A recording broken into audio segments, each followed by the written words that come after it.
अवघ्या महाराष्ट्राचं आराध्य दैवत असणाऱ्या लाडका गणरायाचं खरं तर उद्यापासून आगमन होतंय आणि याची उत्सवाची धूम जी आहे तो आनंदाचं, नाविन्याचं आणि चैतन्याचं वातावरण खरं तर प्रत्येक नागरिकांमध्ये आपल्याला सध्या पाहायला मिळते। आपण सध्या पुण्यातील फुल बाजारामध्ये आहोत आणि आपल्या लाडक्या गणरायाचं जल्लोषाचं स्वागत करण्यासाठी नागरिकांनी फुल बाजारामध्ये मोठी गर्दी केलेली जी चित्र जे आहे ते सध्या आपल्याला पाहायला मिळत आहे। खरं तर विविध अंगी जी फुलं आहेत ते सध्या फुल बाजारामध्ये दाखल झालेले आहेत आणि हे सर्व फुले खरेदी करण्यासाठी खरं तर सकाळपासूनच नागरिकांनी जी आहे ती मोठी गर्दी केलेली जी आहे ते पाहायला मिळत आहे। फुल बाजारामध्ये सुद्धा मोठ्या फुलांची आवक जी आहे ती मोठ्या प्रमाणात या ठिकाणी झालेली आहे। सध्या झेंडूची फुलं जवळपास 80 रुपये किलो या भावाने सध्या जी आहे ती त्याची विक्री जी आहे ती केली जात आहे। पण बघू शकतो की सध्या फुल मार्केटमध्ये नागरिकांनी जी आहे ते फुले खरेदी करण्यासाठी मोठी गर्दी केलेली सध्या आपलं चित्र सध्या या ठिकाणी पाहायला मिळते आणि आपण बघू शकतोय की वेगवेगळी जी फुलं आहेत खरं तर गणरायाची उद्या विविध अंगी जी आहे ती आरास वेगवेगळ्या पद्धतीने केलेली जात असते।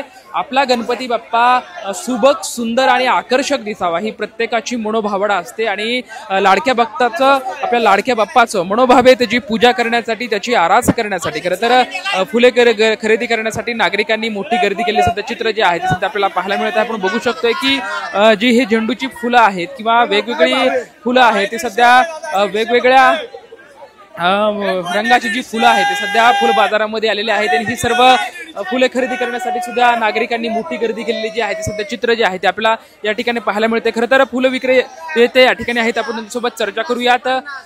उद्या गणेशोत्सव सुरू होतोय, आज हरतालिका आहे, फुलं खरेदी करण्यासाठी नागरिकांची मोठी गर्दी आहे, काय कसा प्रतिसाद आहे? अतिशय चांगला असा प्रतिसाद नागरिकांनी यावेळी दिलेला आहे।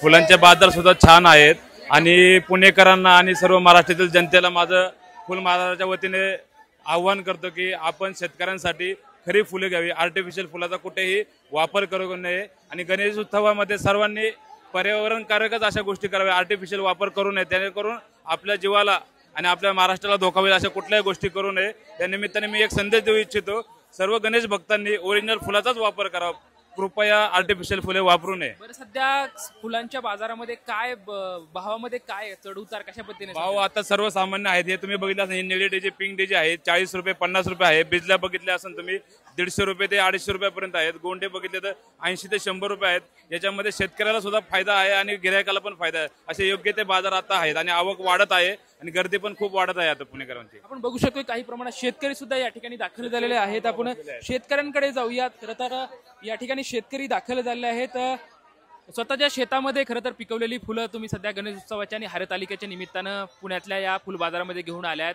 काय मनात भावना आहेत आणि कशा पद्धतीने यावेळेस प्रतिसाद भेटतोय नागरिकांचा?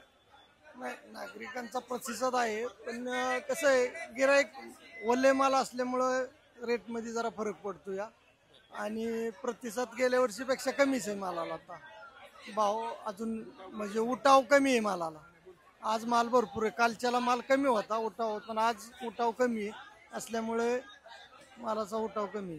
फुल बाजारामध्ये साधारण किती फुले तुम्ही घेऊन आलेले आहेत? फुल बाजारामध्ये तुम्ही गावाकडून म्हणजे शेतातून किती फुलं यावर्षी आणलेले आहेत? 200 किलो गुलाब आपण आणलेला होता, तर आता ते 250 रुपये किलो चाललेला आहे विक्री। तर यावरचे प्रतिसाद कसा मिळतोय? प्रतिसाद गेल्या वर्षीपेक्षा यंदा कमीच आहे प्रतिसाद मार्केटमध्ये। यंदा गेल्या वर्षी या दिवसात 400 रुपये गुलाब विकला होता गेल्या वर्षी आणि प्लॅस्टिक फुलामुळे यंदा व्हायचं मार्केट डाऊनच आहे। ही झालं पाहिजे, त्याचा GR निघला पाहिजे आणि प्लॅस्टिक बंदी लवकरात लवकर, प्लॅस्टिक फुलाचा GR निघून त्याची बंदी कायम झाली पाहिजे, तर शेतकऱ्यांना त्याचा फायदा होईल। तर आपण बघू शकतो की हे सर्व शेतकरी या ठिकाणी आहे, त्यांचं हे म्हणणं आहे की जे प्लास्टिक जी फुलं आहे त्याच्यावरती बंदी घालण्यात यावी, जी खरं तर नॅचरल नैसर्गिक फुलं आहेत या नैसर्गिक फुलांचा वापर गणेशोत्सव असेल किंवा विविध सणाच्या निमित्तानं करावा अशी जी मागणी आहे या सर्व शेतकऱ्यांची या ठिकाणी पाहायला मिळते। आपण बघू शकतो की कशा पद्धतीने वेगवेगळे जे आहे ते फुलं या ठिकाणी दाखल झालेत आणि फुलं खरेदी करण्यासाठी सुद्धा नागरिकांनी जी आहे ती मोठी गर्दी सध्या फुल बाजारामध्ये केली सध्या आपल्याला हे चित्र सध्या पाहायला मिळत आहे।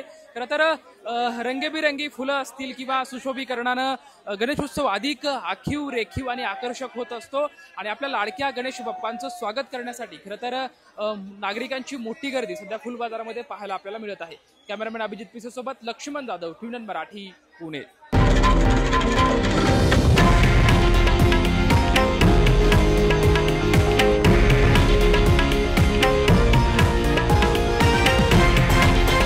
हे आहे देशातील नंबर 1 न्यूज नेटवर्क आणि आपण पाहत आहात TV9 मराठी, एकमेव.